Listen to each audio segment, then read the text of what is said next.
Good morning friends. আজকে বানিয়েছি আমি পাট শাক দিয়ে পনির দিয়ে। কারা কারা খেয়েছো এমন? যদি না খেয়ে থাকো নিশ্চয়ই একবার ঘরে বানিয়ে ট্রাই করে দেখবেন, ঠিক আছে? দারুণ লাগে।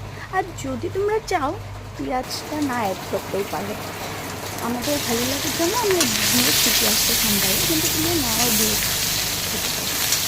ওকে, বাই।